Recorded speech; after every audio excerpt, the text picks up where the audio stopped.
I'm here with Eric Wachtmeister, the chairman and founder of Small World. We just had a lunch with a large number of luxury brands who are interested in finding out what a small world is. Today is actually the 5th anniversary of A Small World, which Eric founded, which is an exclusive internet social network. It's actually the only real online community that exists. Facebook and MySpace and LinkedIn are all platforms with millions of communities. The Small World is really the only true online community with about 500,000 members right now. And what are you doing in Asia? Asia is kind of our one continent that we're now pushing. We're expanding the network here. There are about 30,000 members in Asia, of which 7,000 are in China, of which about 3,000 are in Hong Kong. And obviously it's a very important area for us. And who are your members? Our members' average age is 32. These are half of them are executives, people that are in the professions of law, investment banking, consulting, fashion and advertising, eclectic group of people that tend to travel a lot, well educated, and that have big personal networks of their own. And what is the difference between a Facebook and a Small World? Well, a Small World, LinkedIn. A Small World is a community of people. I say that the market for us is the 3 million people in the world that are connected by 3 degrees. Facebook and LinkedIn are platforms where there are many, many communities, but a Small World is a community of people that are all linked together.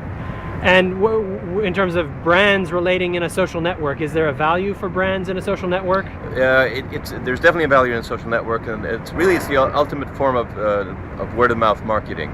There are dangers with social networks if you have sort of a very chaotic environment. The beauty of A Small World is that it's an intimate environment, which is sort of controlled. You could liken it to a wedding party where people are all connected through the bride and groom, and of course through mutual friends. And that's why it's the power of it is that it's a trusted environment, a relevant environment, and a better environment particularly for a luxury brand to connect. And from our lunch today, what are some of the things that you've taken away from that and the way that these luxury brands relate to online? I think it's the same thing that I've taken away from having met with luxury brands over the last 5 years, in that they are increasingly coming to the realization they need to use the internet as a medium to connect directly with their consumers, because it's a way to target your consumers much more, and you also get a way of quantifying your success. Is there a contradiction between luxury and online? Online is generally about democratization and opening things up and things being free, right, where luxury is not. Right. It's about status. And that's exactly why luxury brands have been hesitant to join the digital revolution, have been latecomers. But I think over the past couple of years, they have increasingly realized that they need to be part of this if they want to reach their audience. What is the value in it for them? The value in it for them is that they can reach their audience directly, not just through a newspaper advertising, but obviously through physically or interactively reaching their consumers, and also, as I said before, through word-of-mouth marketing, which is much more effective. The purchasing decisions are often governed by peer-to-peer influence. Is there an example you could give of a campaign that you've done with A Small World and a luxury brand? We recently done a large campaign with Mercedes, one with Tudor watches, where Rolex owns Tudor watches, but they don't want it to be known as a Rolex brand, but it's as its own younger brand. So we've just done. What did the campaign consist of?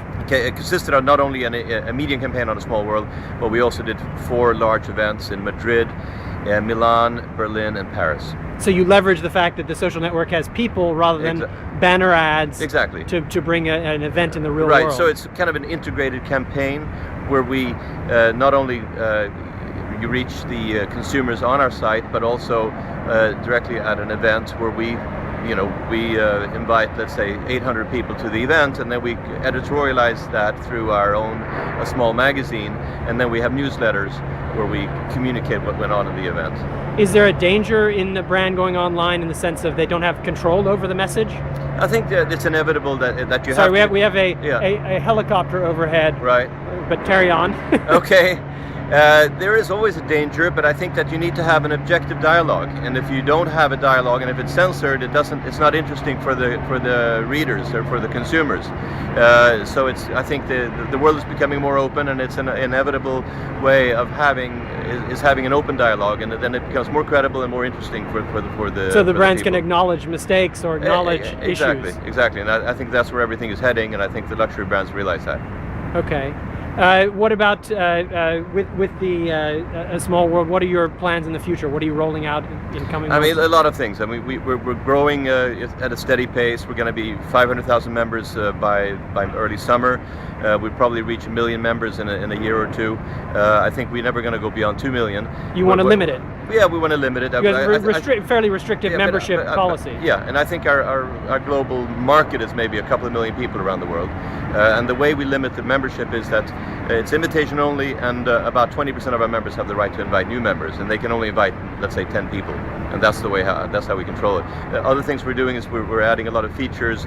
We may be adding e-commerce opportunities as well as a subscription service. And what are you doing for geographical breakdown? It's U.S. based, it's Asia based. No, it's headquartered in New York, but it's a European. It's 65% European, 20% North America, 15% rest of the world, and we have about 30,000 members in Asia. Okay, and in Asia, will you be bringing out local language versions, or do you have local language versions? No, we don't. It's all in English, which is also part of the filtering process. Everybody's really, speaking English, and we also have a way we moderate the site. We have webmasters who speak English. We don't have webmasters who speak Chinese. Although, it's become evident that I think having a Chinese version is something that we could put on the drawing board. But so you're announcing here there might be a Chinese exception. Well, I'm not announcing it, but but certainly something that I've thought about, having just spent a couple of weeks in China. Right, and that would be that would be the only. That could be an interesting test, an interesting exception, but it's not even on the drawing boards yet. But it's something that has entered my mind. Okay, all right, because the Chinese consumers are wealthy and not necessarily. Exactly, it's a huge market, and then they would exist in their own sort of Chinese version. So that's certainly something that could make sense. Okay, one last quick point on the content. You have an editorial team doing all the content?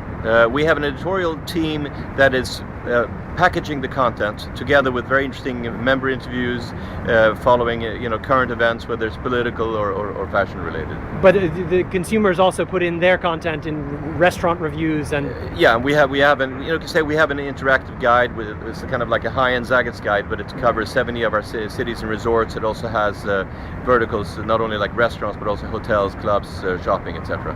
And how do people get into A Small World? By being invited by a member who has invitation rights. Okay, so try and find an invitation rights member near you, and you can get invited to A Small World. Thank you, Eric. Thank you, Tom.